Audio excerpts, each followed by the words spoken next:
हर हर महादेव। आज है 3 फरवरी और प्रयागराज महाकुंभ में हो रहा है बसंत पंचमी का अमृत स्नान। ऐसे में यदि आप आना चाहते हैं तो क्या आ सकते हैं या नहीं आ सकते हैं, आज की वर्तमान स्थिति क्या है, कंप्लीट जानकारी आपको इस वीडियो में देंगे।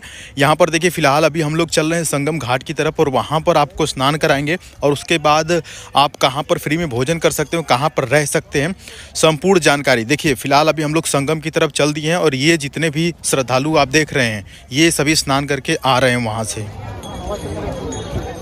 प्रयागराज महाकुंभ में 29 तारीख को जो हुआ उसके बाद कई सारे नियम बदल दिए गए हैं। यदि आपको स्नान करना है तो उन नियम को जानना जरूरी है। जैसे कि वीआईपी पासेस रद्द कर दिए गए हैं, यानी कि अब कोई भी वीआईपी जो आ रहा है उसके लिए अलग से कोई भी व्यवस्था नहीं की जा रही है।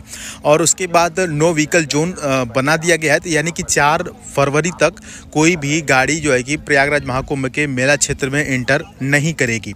और उसके बाद आपके जो नज़दीकी रेलवे स्टेशन है, देखिए फिलहाल यदि आप परिवार के साथ प्रयागराज महाकुंभ में आना चाहते हैं तो सबसे बढ़िया जो साधन का जो व्यवस्था है वो है रेलवे, यानी कि आप ट्रेन से आइए, सबसे बढ़िया रहेगा। यदि आप अपने कार वगैरह से भी आते हैं तो आप कम से कम 5-6 फरवरी के बाद ही आइए, क्योंकि 5-6 फरवरी के बाद आप आएंगे तो आपकी गाड़ी जो है कि मेला के नज़दीक तक आ जाएगी। वहाँ से ज़्यादा नहीं, आपको 1 किलोमीटर या 500 मीटर तक चलना पड़ेगा।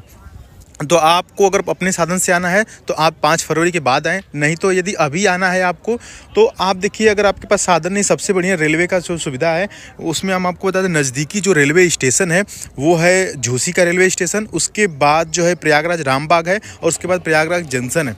झूसी से सिर्फ आपको 2 से 3 किलोमीटर चलना पड़ेगा, ठीक है।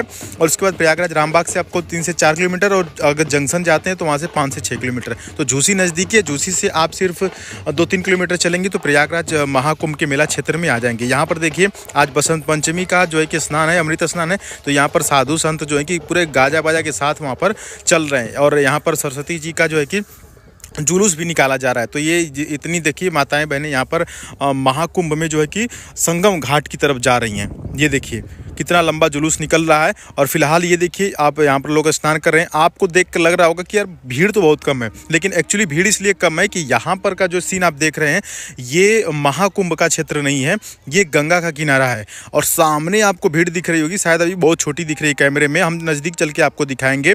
वहाँ का जो दृश्य है, जो संगम का मुख्य क्षेत्र है जहाँ पर 29 तारीख को चीज़ें हुई थी, तो वहाँ पर आपको लेकर के चलेंगे। फिलहाल आप जो देख रहे हैं ये गंगा का किनारा है। तो आपको जो स्नान करना है वो संगम में ही करना है, गंगा किनारे नहीं करना है, ना ही यमुना किनारे करना है। ये जो लोग स्नान कर रहे हैं ये गंगा किनारे कर रहे हैं, यमुना के किनारे कई लोग करते हैं, तो ऐसे ही रहता है। देखिए यहाँ पर भी चेंज करने के लिए चेंजिंग रूम बनाए गए हैं। तो आपको लेकर के चलेंगे हम संगम की तरफ, लेकिन फिलहाल यह रास्ते में देखिए गंगा जी के किनारे लोग स्नान कैसे कर रहे हैं। यहाँ पर देखिए, यहाँ पर थोड़ी भीड़ कम होती है क्योंकि संगम के लिए ज़्यादा डिमांड होता है वहाँ पे। देखिए यदि प्रयागराज महाकुंभ में आप परिवार के साथ आ रहे हैं तो आप कोशिश करिए कि आपके साथ जो भी सदस्य हैं, चाहे वो बड़े हैं या बुजुर्ग हैं या जो भी हैं, यदि अगर उनके पास फ़ोन नहीं है या थोड़े कम पढ़े लिखे हैं तो आप एक कागज़ पे अपना नाम और मोबाइल नंबर और एड्रेस लिख करके उनके पॉकेट में ज़रूर डाल दें, ठीक है। ताकि बाय द वे अगर कहीं वो भीड़ में खो जाते हैं या ट्रेन में चढ़ते उतरते कोई समस्या होती है तो उनके नाम और एड्रेस और मोबाइल नंबर से कोई भी पुलिस वाला आप तक कॉल करके उनको पहुंचा दे या बता दे, या कि फिर कोई भी समस्या होती है तो उनके पास जो है कि एक मोबाइल नंबर होना चाहिए, एक एड्रेस होना चाहिए, ठीक है, ताकि दिक्कत ना हो। ऐसे में बहुत लोग जो खो जा रहे हैं, हालांकि हम अपने इंस्टाग्राम से लोगों की मेहनत मतलब कर रहे हैं, हेल्प कर रहे हैं ताकि लोग मिल भी रहे हैं, बहुत लोग मिल भी चुके हैं। तो आप इन परिस्थितियों से बचने के लिए हमसे जुड़े रहें, चैनल को सब्सक्राइब कर लें और जो सलाह हम दे रहे हैं कि नहीं, आपके पास कागज़ पे लिखा होना चाहिए, मोबाइल नंबर एड्रेस वगैरह आपके पॉकेट में होना चाहिए ताकि कोई समस्या हो तो इजीली आप अपने परिजनों तक पहुंच सकें। फिलहाल हम गंगा के किनारे किनारे चल रहे हैं संगम तक और संगम का नज़ारा आपको दिखाएंगे। और इधर साइड जो गंगा किनारा है बिल्कुल कम भीड़ है, क्योंकि गंगा पे लोग नहाने के लिए नहीं आते हैं। प्रयागराज महाकुंभ में लोग आते हैं तो संगम पे नहाने के लिए आते हैं। आप देखिए गंगा के यहाँ कितना ज़्यादा कम भीड़ है। लोगों का ये कहना है कि भाई अगर गंगा में ही हमें नहाना होगा तो हम तो बनारस में भी नहा लेंगे और हम कहीं पर भी नहा लेंगे, गंगा बहुत लंबी है। लेकिन यहाँ पर गंगा यमुना सरस्वती का जो संगम है उसका अपना अलग महत्व है, तो लोग वहीं नहाने के लिए यहाँ पर इकट्ठा होते हैं। तो फिलहाल आप देख सकते हैं कि यहाँ पर गंगा के किनारे लोग किस प्रकार से स्नान कर रहे हैं। और अब हम लोग चल रहे हैं संगम के तट पर, ठीक है। और जो 29 तारीख को जो चीज़ें हुई थी वो देखिए कैसे हो गई, उसके बारे में भी थोड़ी सी हम बात कर लेते हैं यहाँ पर।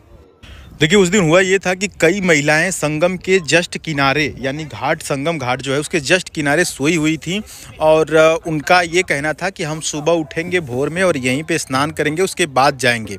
ये देखिए फिलहाल नज़ारा, ये जो आप देख रहे हैं ये भी गंगा के किनारे का ही नज़ारा है। तो ऐसे ही संगम तट पे लोग सोई हुई थी और वहाँ पे अनाउंस भी किया गया कि आप लोग हट जाइए क्योंकि भीड़ बढ़ रही है, लेकिन उन्होंने नहीं माना उस बात को और जैसे ही अचानक भीड़ बढ़ी तो समस्या हो गई। ठीक है, खैर अभी हम लोग संगम पर पहुंच चुके हैं और संगम का यह नज़ारा आप देखिए।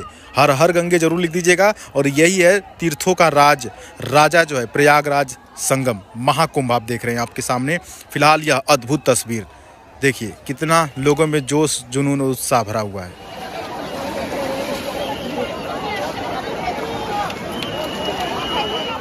यूं ही नहीं इसे तीर्थराज प्रयागराज कहा जाता है। काफ़ी ज़्यादा खुशी का अनुभव होता है। यहाँ पर देखिए लोग स्नान कर ले रहे हैं और स्नान करने के बाद देखिए बगल में चेंजिंग रूम बनाए गए हैं बहुत सारे। तो यदि महिलाएं इस वीडियो को देख रही हैं या आपके साथ जाएंगे तो आप उनसे ज़रूर बताइएगा कि जब भी वो कपड़ा चेंज करें तो चेंजिंग रूम में ही करें, क्योंकि वहाँ पर कई लोग वीडियो बनाते रहते हैं तो ऐसे में जो है कि उनकी फुटेज आ जाएगी उसमें तो प्रॉब्लम होगी। देखिए स्नान करने के बाद आपको पीपा पुल पकड़ के गंगा उस पार चले जाना है। असली कहानी यहाँ से शुरू होती है।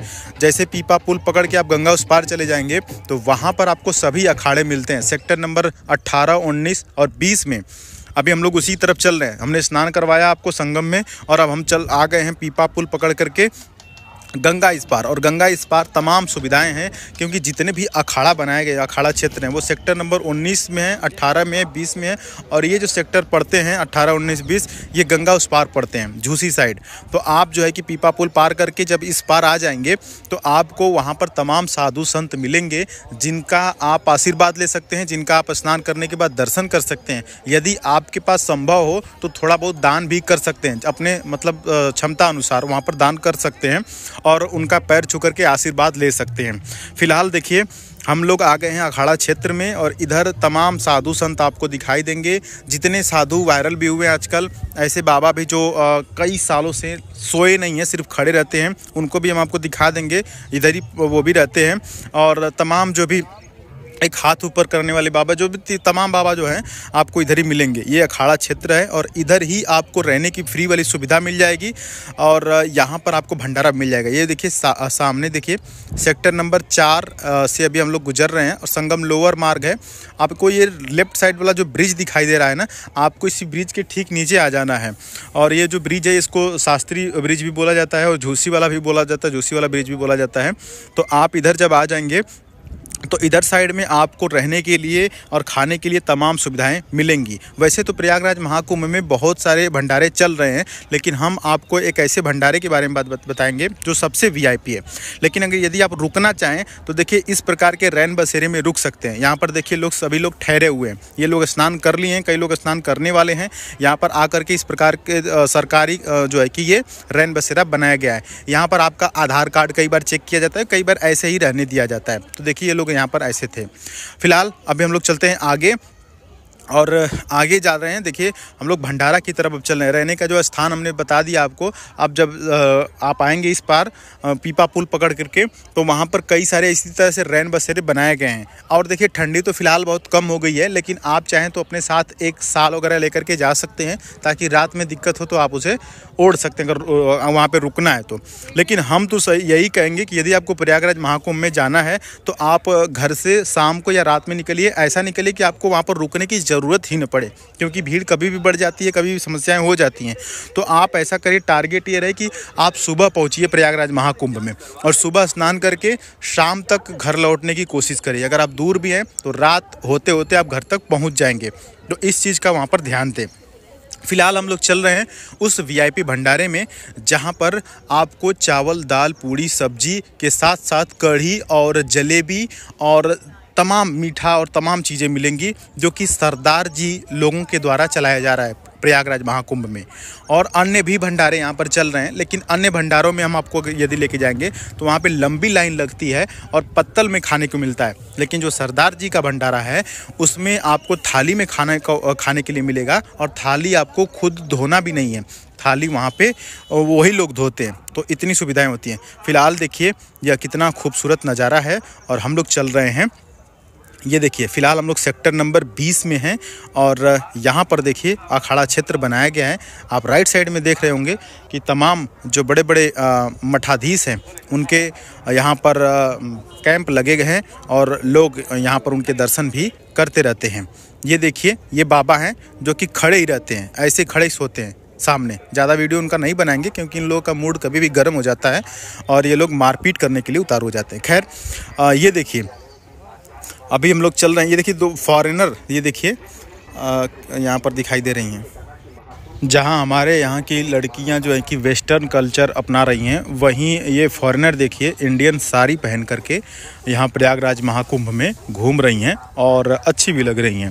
फ़िलहाल देखिए अभी हम लोग दिखा रहे हैं कि किस सेक्टर में। देखिए सेक्टर नंबर 19 में हम पहुँच चुके हैं और यहाँ देखिए रथ के द्वारा यहाँ पर कोई जा रहा है। खैर फ़िलहाल देखिए ये एक बड़ा यहाँ पर देखिए श्री द्वारिका शारदा पीठ यहाँ पर बना हुआ है, सरस्वती नंद जी का है।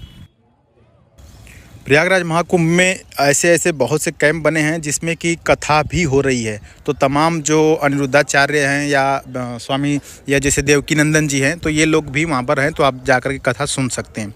फिलहाल देखिए हम आ गए उस भंडारे में जिसकी हम चर्चा कर रहे थे। यह है सेक्टर नंबर 22 में, और सेक्टर नंबर 22 में जब आप आएंगे तो यहाँ पर आप पूछ करके आ सकते हैं सरदार जी का भंडारा। और देखिए कितना बढ़िया से लोग यहाँ पर भोजन कर रहे हैं। यहाँ पर खाने के लिए तमाम चीज़ें हैं और बड़ी इज्जत से बैठा करके प्यार से भोजन कराया जा रहा है। आप देख लीजिए, आप खुद ही देखेंगे। यहाँ पर हम भी भोजन करते रहते हैं अक्सर, जब भी हम इधर आते हैं तो यहीं पर खाना खाते हैं। बाकी प्रयागराज में तो वैसे कई भंडारे हैं लेकिन इस भंडारे जैसा कोई नहीं। यहाँ पर देखिए, यहाँ पर खुद सरदार जी अपने हाथों से थाली धो रहे हैं और अच्छे से दे रहे हैं।